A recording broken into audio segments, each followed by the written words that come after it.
Okay, so today we're talking with Igor and Igor Chigrin. Did I say that properly, the last name? Chigrin.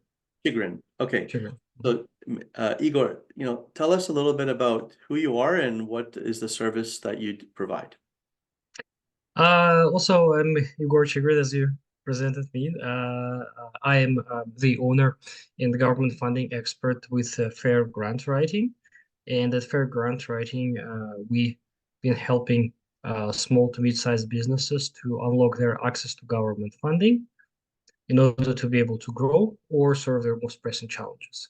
We've been doing that for 12 years already and been primarily focused on finding grants for small to mid-sized businesses in Canada and securing them. So writing all the applications, claim forms, etc., to make sure that our clients get the money from the government. Okay, great. That's pretty straightforward. And who are your clients that you work with mostly? Well, who would benefit the most from your service? Well, we wish everybody could benefit, but unfortunately, it doesn't work this way.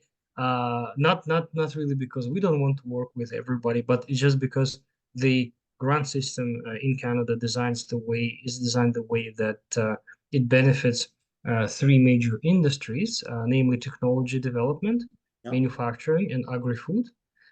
There are certain grants that are available for all industries outside those three buckets, but most of them are focused on these three. So for this reason, most of our clients happen to be from those three industry sectors. In terms of their maturity and development, we typically prefer to work with the companies that are at least 2 years old Mhm. in those three sectors.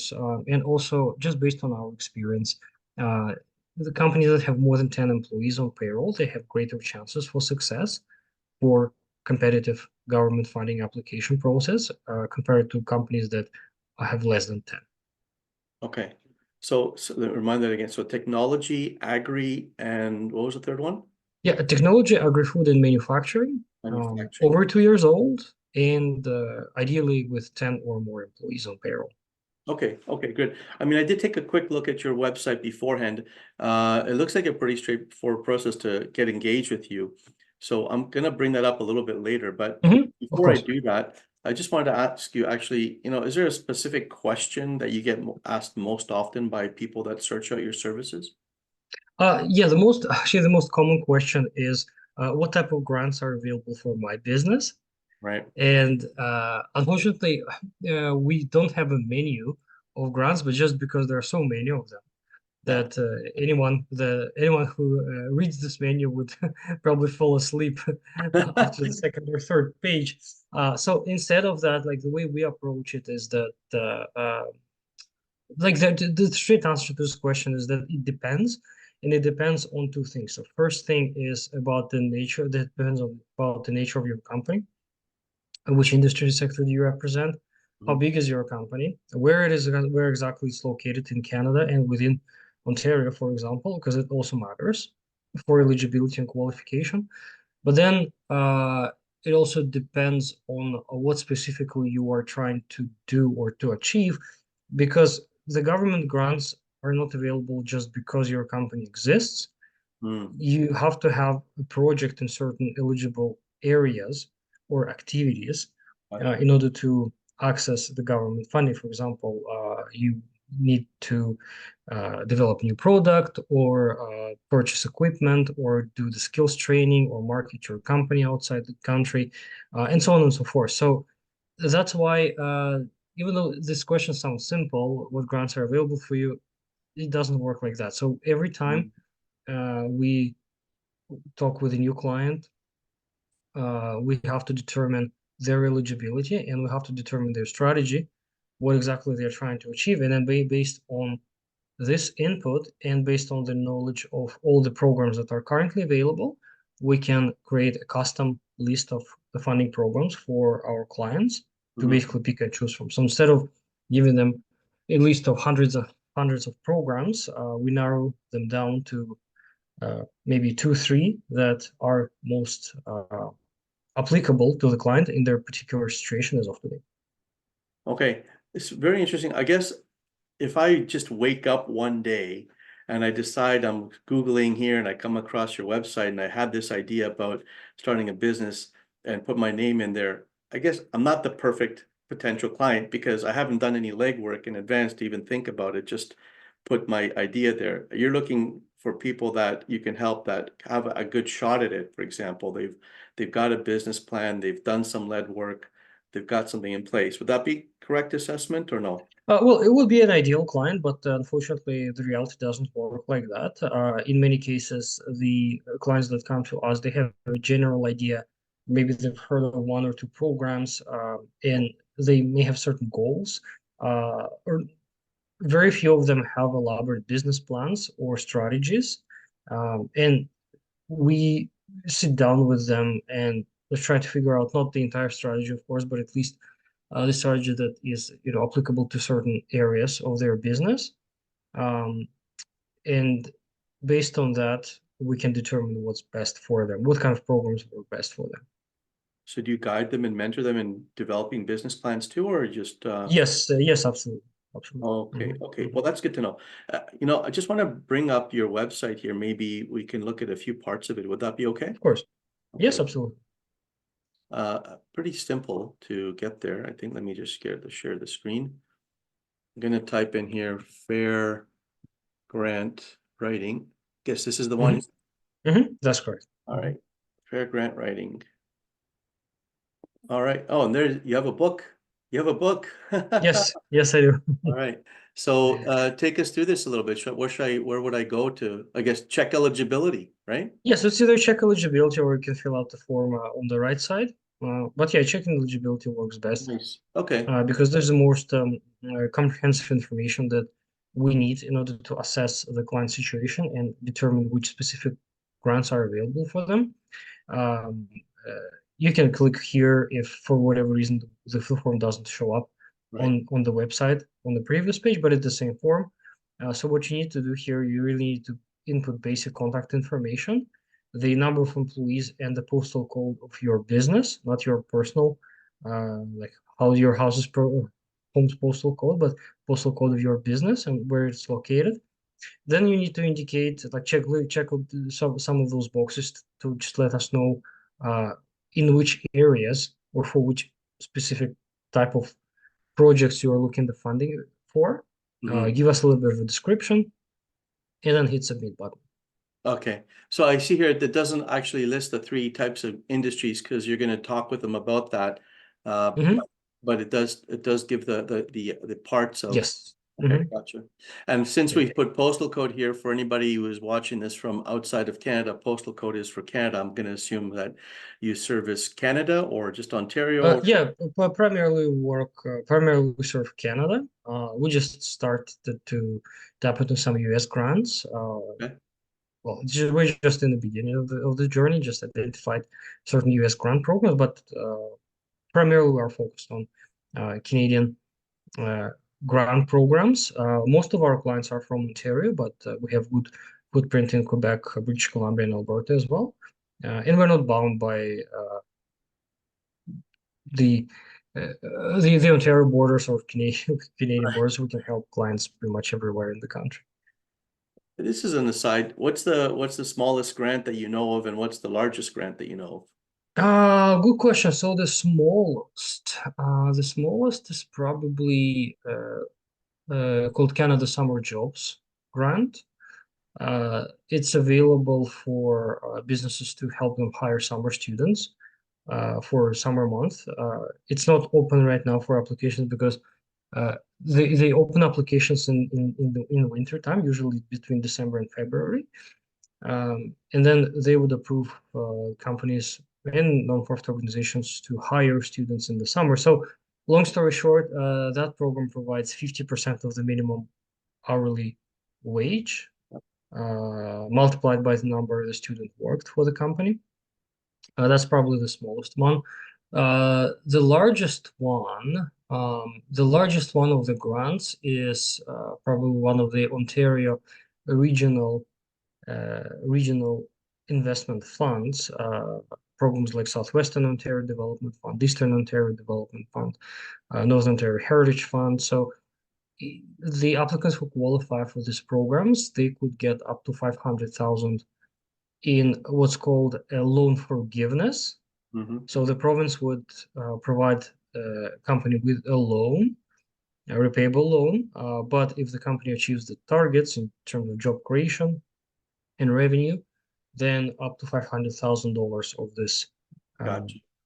program loan portion could be forgivable. But then your question actually reminded me to also talk about different types of government funding, Mm-hmm. because when we talk about the grants, we typically talk about non-repayable contributions that are available for certain projects on a pre-approval basis. So in Mm-hmm. other words, you need to be approved before you start spending the money, and before you start receiving the money, because in fact you have to spend the money first, and then the government reimburses you the expenses. So it's not like taking a loan from the bank.